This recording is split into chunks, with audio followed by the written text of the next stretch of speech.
Good morning. As we get busy running a more than busy life here at Faith Baptist Church, um, I just wanted to express my gratitude to each of you. We are in Stewardship Month and start out with missions, and of course, stewarding our missionaries, taking good care of our missionaries, and then stewarding our finances so we can do more for the work of God. We're to steward the work of God. The greatest work on the earth is the work done through a local soul-winning Bible-believing church. There's nothing. I'm pro-America. I love our country, but without Bible-believing churches, without Bible-believing people, and without this book, America wouldn't even be here. And so it's so vitally important that we have good, solid churches, and the work of God is the greatest work in all the world. And then to steward our families. Without good homes, our churches will flounder. We need godly men. We need strong, godly mothers and wives and Christian lady workers. And so it's so vital, this thing of stewarding our family, our church, our home. And this morning, and just thinking about that. And then, of course, we want to stay doctrinally right and together. I'm just going to read a couple things this morning. This is Sam Gipp's book. He has 3 volumes. They're just small volumes called The Answer Book. And it's just people who've asked him questions about a King James Bible. What about the King James and this? And what about and on and on?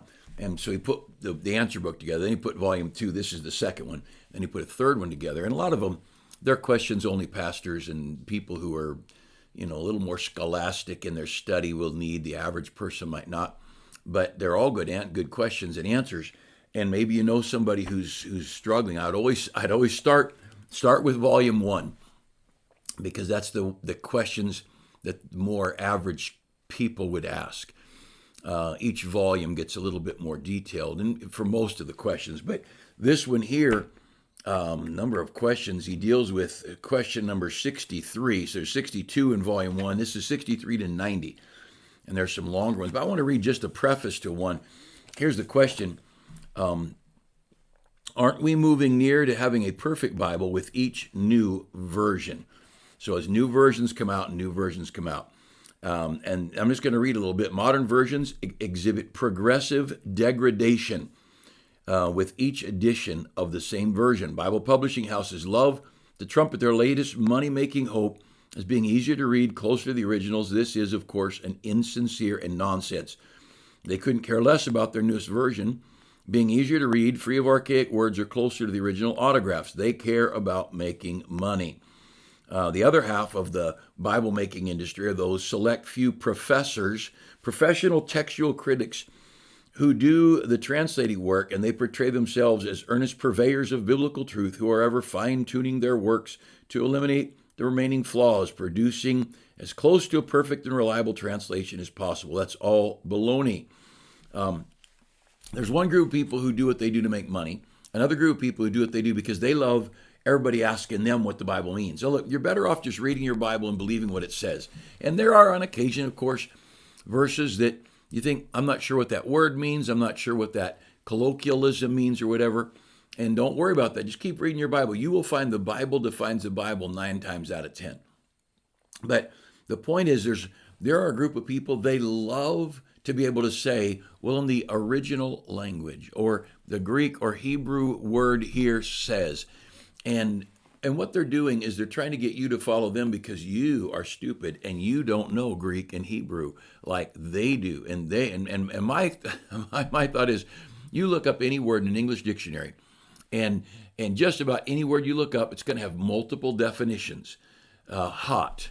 Well, hot is a temperature, but in our colloquialism, there's other hots. That's a hot car, and someone being hot, angry, and so what you do as the reader is you read the context, and then you go to the dictionary and you pick out the definition that you think most fits the context. But the fact is, only the writer knows what they really meant. And in Greek and Hebrew, it's the same way. There's all these different definitions for words. And so somebody who thinks they're a big shot, they choose the word they like best. And so you're not learning what the original manuscripts say, because no one alive today has ever seen an original manuscript. There are no original manuscripts. There are copies of copies of copies of copies. But what we end up doing is trusting somebody who wrote a dictionary, trusting somebody who wrote a lexicon, which is just a dictionary for Greek or Hebrew. And they just like big words, because if they use a bigger word, then you think they're smarter. Like going to the doctor, and they'll come up with big words. Tell me that in layman's language. You go to school, you spend all that money to use words that we don't understand, so we have to ask you to use words we do understand so you can lower yourself and demean yourself to a humble peon like me. Well, I'm not impressed, because you know as well as I do the diagnosis of the average doctor. I mean, a broken arm is pretty easy to diagnose, but those questionable things, they're wrong as often as anybody else is wrong. I like doctors. I'm for doctors, but they're not deity. And they are practicing medicine. And I thank God they are practicing medicine. But the same with Bibles. And of course, in this book, in this one little chapter, he goes through and talks about digressive additions. And he goes through the Revised Version and mentions some of the changes from 1884 to 1954. And he goes through various texts and how they changed the words and how they've corrupted the words. And it gets worse and worse. And they go from, and in hell, he lifted up his eyes, to the NIV says in hell, and that's in 1973. Then the NIV in 2011 says in Hades. Well, that's not getting better. And as these people write new Bibles, they are not bringing you better manuscripts. They're rewriting, they're changing, they're making it more socially acceptable, perhaps. And your new Bibles are just putting more confusion on the market. And Satan is the author of confusion, not God. God gave us one book, and Satan gave us gobs and gobs of them. But anyway, these are helpful. And the more of a student of language and philosophy you are, the more you'd enjoy verses volume 2 and 3. But they're all good, and they'll help you. And I like people that are smart. And Sam Giff's done some things that I would never have the patience to do, and other things he did I would not have the intelligence to do. We're all different. But I've been reading this book for almost 50 years. I've been reading books about the book for almost those 50 years. And I just want to tell you, this is the book you can trust. Everybody else is bouncing around from one text to another, from one author to another, and they're playing games. Just one good book, and it'll guide you. It'll give you wisdom. So Sam Giff's got great stuff. He's I've used some of his books on Fight On. A compilation of stories of people who just toughed it out. Those are great. He wrote a good little pamphlet on I'm an American. Sam Giff's a good man and a great preacher. And he's got all kinds of health problems. If you think to pray for Brother Gipp, he's a good man that has helped a lot of people. And I like having people like him around, and I hope God raises up. He's a little older than me, and I hope by the time he and I are in heaven, God raises up some more people that will hold the banner high of intellectual King James Bible-believing Christianity. We should be soul winners. We should be Bible believers. We should be separated. We should love the church. And the devil attacks those things. Those are foundational. Now, I want to make a comment or two. The last couple of mornings, I've talked about the basis of a great church. Today, I'm going to hit more on one of the things that Satan uses to hurt a great church or a great family or a great country. And it's always leadership. Go to the book of Judges. How does God fix people up? He gives them a good leader. What messes the country up? They get a bad leader. You get an Ahab and a Jezebel, the country goes to pot. And we've had that in recent years in America. We've had some Ahab and Jezebels in our White House, in our governor's mansions. But in 2 Samuel, the story, David is reigning, and it's a prosperous time. And I've written a little bit about this in the past and maybe spoken of it some, but it's so good to keep these things fresh. The nation is prospering. People are doing well. They're safe. Militarily, they're safe. Agriculturally, they're prosperous. There's just nothing wrong. It's just the country is doing well. And along comes Absalom. Absalom is one of the older sons of David. And Absalom had some bitterness toward his dad, maybe because prior to this, Amnon, half-brother, raped Tamar, that was a full sister to Absalom. And David was angry about it, but didn't do anything. So a year or so later, Absalom had Amnon killed. And maybe that there's some bitterness got into Absalom's heart. We don't know. That doesn't talk about what was in their heart. It talks about what they did.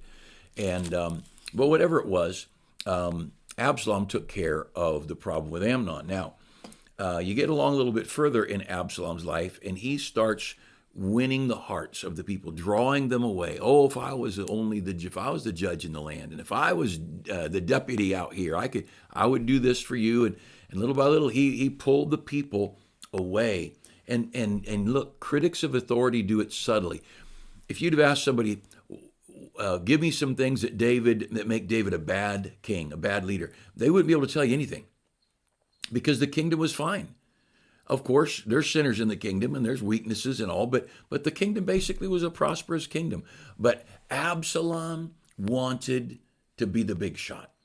Absalom, and so he subtly, look, you start subtly being critical of my leaders and of people that I love, you're done with me. Now, I may not shoot you, like Absalom had Amnon killed, and Absalom tried to have David killed, but I'm done with you as a friend. You need a loan, I might loan you some money. You need a ride, I might give you a ride, but we're not going to be close, because I'm not going to hang around a critic and a scorner. I'm not going to do it. And the problem is, Absalom got involved, and he got some people following him, and he got more people following him. And all of a sudden, he literally leads a giant rebellion. He's going into Jerusalem. He wants to kill the king and take over the kingdom. And David, he takes his loyal followers and slips off, because David doesn't want to fight his own son. And it's a very, very difficult time. And that's in 2 Samuel 15 to verse 18. Now, if you want to look at this is 2 Samuel. If you want to look at 2 Samuel 18:7, they get into a battle. The men of David that followed David, the men that followed Absalom. In chapter 18, verse 7, where the people of Israel were slain before the servants of David, and there was a great slaughter that day of 20,000 men. 20,000 men. 20,000 people died because of one critic and scorner, and because some men foolishly followed this critic and scorner. And the thought here that I want to make sure we understand is that there is a day of reckoning to come for the critic. I like in the wood, in I think verse 11. No, that's not it. There was a time in this story when Absalom's going and they're in a wooded area fighting, and he got caught in the trees, and in the wood he died. And there was a day of judgment coming. And Absalom got what he deserved. God preserved David. David was back on the throne, and everything was prosperous in the kingdom again. But there were 20,000 people who died. And one of the things, the devil, he didn't care who wins or loses a battle. He cares how many people's lives are ruined. And in this case, the devil got 20,000 people. Husbands dead, fathers dead, sons dead, because of a critic, a man who became critical of someone who was doing fine. The kingdom was fine. The kingdom was happy, and they were. But don't forget this: there is a holy God who will right the wrong. When you that are frustrated with liars and deceivers, people who try to destroy good leaders, when you get frustrated with that, understand this: there is a judge. There is a judge, and God will right the wrongs. But there's a whole lot of casualties along the way. If you go back to chapter 15 and verse 11, there's a statement here. When Absalom first started gathering his people, it said in chapter 15, verse 11, and with Absalom went 200 men out of Jerusalem that were called, and they went in their simplicity, and they knew not anything. So these guys here's the king's son. He's a big shot. He calls these people, and they follow him in their simplicity. They didn't know what was going on. They just followed him. So at this point, these men are innocent. At this point, these people are sincere in what they're doing, in their behavior. But between that moment And when they're charging in to Jerusalem to displace the king and then charging into battle to kill the king, there came a point when they knew they were wrong. They came in their simplicity, but they died in their depravity.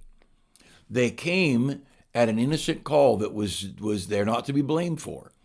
But they saw at some point before they came marched into Jerusalem and saw Absalom take over the palace and run the king out of town. David ran on his left on his own. He didn't get run out of town.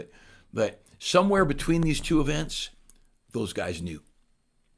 And that's what I want to mention this morning. Somewhere between the innocent getting drawn away and the actual corrupt and evil dealings, you're going to know.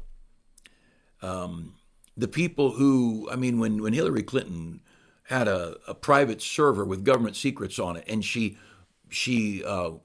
bleach bitted it, whatever that means, and around her aides, they had all of her aides smash their phones and destroy all that. They destroyed all the evidence of that. Now, I believe there were probably people working their way up in the political realm that were there in their innocence. But at some point, by the time they're wiping servers and smashing cell phones, by the time they got there, they knew they were doing wrong. So somewhere between the innocent recruitment and the total deception and the lawlessness, there was a point when they knew it was wrong. I'll tell you, you get following the wrong people, it is hard to turn off.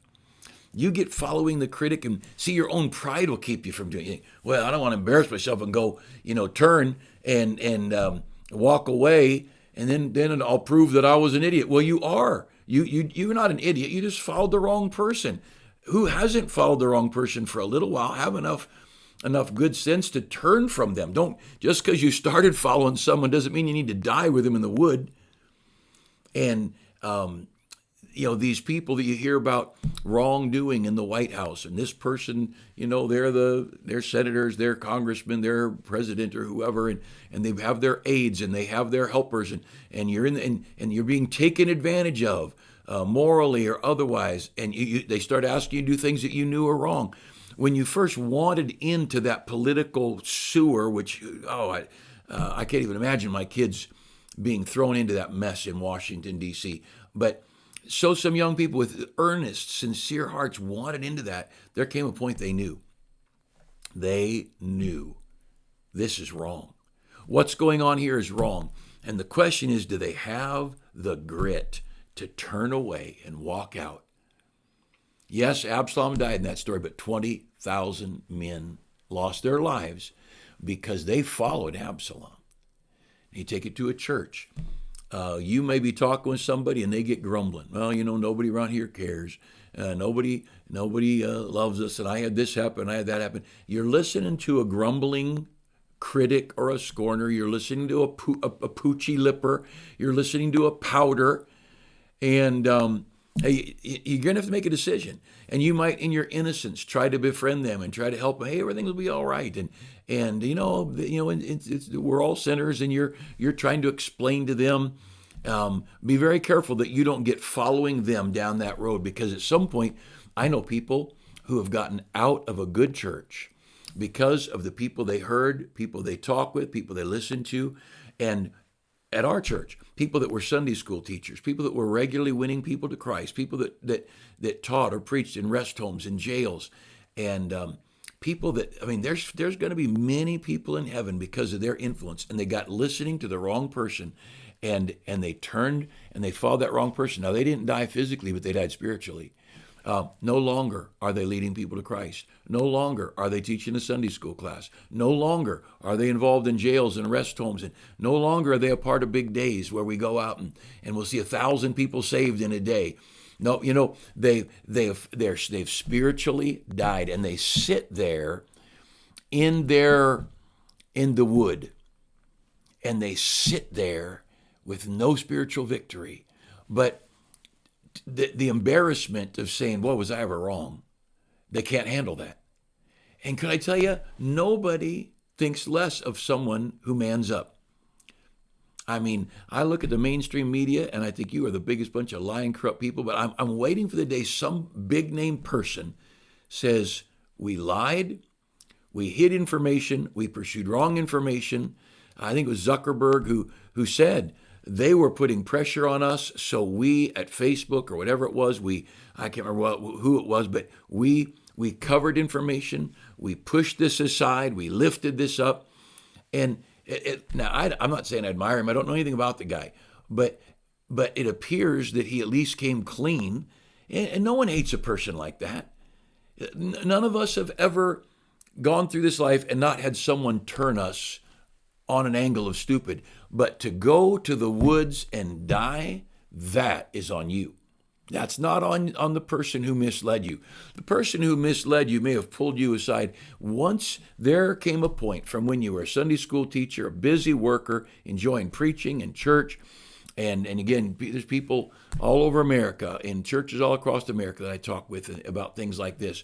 Good, faithful workers, and they get drawn aside. There came a point when they realized this isn't right. This isn't right. We're going the wrong direction. Now, David was as faithful a man as there was. And he mishandled things with Tamar and Amnon. He mishandled things with Bathsheba.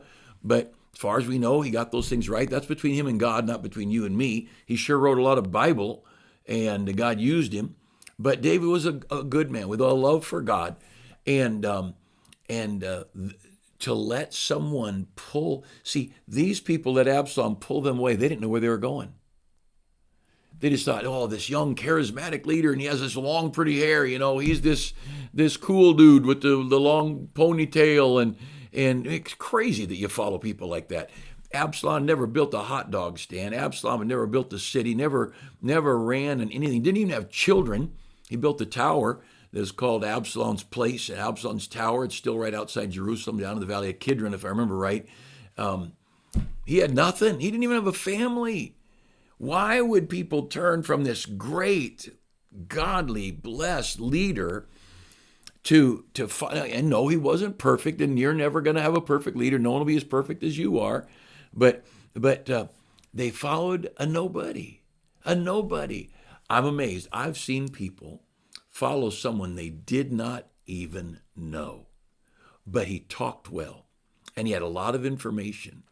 And they went off on that tangent, and now they're in the wood, and they're dead. I don't know if they read their Bible or pray, but they're not teaching Sunday school. They're not going out soul winning. They're not carrying gospel tracts and witnessing at the grocery store, out in the parking lots. They died in the woods. Now, the one who led them astray, they'll face God. But when you or I turn from what we know is right, and we may turn in our innocence, but at some point the light turns on and we realize this isn't right. From that point on, it's on you, it's on me, because we chose to continue on a path and we were too proud to face up and just be honest about it. I know a guy who, and look at chapter 19, verse 9, I'll tell you this story. I know a guy who, he was back when California was in the 3 strikes, you go to prison thing, and they were actually enforcing it. And this guy had 2 strikes, and he knew a situation that was good and clean and straight, nothing wrong. But somebody in the corrupt leadership was trying to work their way up the ladder, and they needed some good convictions. And they went to this guy and said, if you don't change your testimony and admit that you saw this instead of seeing this, we will watch you and hunt you down, and you'll get your 3rd strike, and you will go to prison for life. And the guy changed his testimony, and an innocent, good person went to jail. Not for long, but doesn't matter how long. And after it was all said and done, the guy who lied, under coercion, came back to the guy that he had incriminated and said, here's why I did it. and I am so sorry. And there was no bitterness, no hard feelings. That's how real Christianity works. I was wrong. Forgive me. And there was no bitterness, there was no hatred. The price tag was tragic. The big wrong is on the person who threatened. And this person's wrong was when they realized, this is so wrong, I'm doing this. And they did everything they could to get it right. In this story, in 2 Samuel 19:9, in this same story, after Absalom's dead, and there's some measure of peace and order, in verse 9, all the people were at strife throughout all the tribes of Israel, saying, the king, meaning David, saved us out of the hand of our enemies, and he delivered us out of the hand of the Philistines, and now he's fled out of the land for Absalom. And Absalom, whom we anointed over us, is dead. Now, therefore, why speak ye not a word to bring the king back? And they realized things were really good before. Why don't we go back? We messed up. We messed up so badly. Let's get this thing right. And they did. And the kingdom was reestablished under the right godly leader, except 20,000 men were dead. 20,000. Now, let's just be very personally accountable. It's on me. When I get off, it's on me whether I get right or not. It's not if I ever waver. I'm going to waver. I'm flesh like you are. But do I get back on track? That's on me. I drift in my innocence, but as soon as I see something, now it's on me. It's not on that person who's fooling me. It's on me to get right. As a child of God, take responsibility. Because if you follow on in pride, once you know you're wrong and you follow on out there, you're going to be in the wood with 20,000 dead people. And folks, that's no way. Look, don't end up in the wood. Don't end up there. Don't end up there. For one, don't follow a nobody when you've already got a somebody. Don't follow someone you're not aware of. You don't know their background, their training. You've never seen them. You have no idea. Could they do better? How many married people, they get looking at this nice person at work or somewhere, and they run off with them. They realize, man, this person's worse than the one I was married to. Yeah, don't do that. I talked the other day about Lot. Don't get looking at that well-watered plain. Just be faithful. Hey, let's stay on track. Let's stay busy for God. I don't know what anybody else is going to do, but for me, I'm going soul winning. I'm going to study my Bible. I'm going to love the people of God.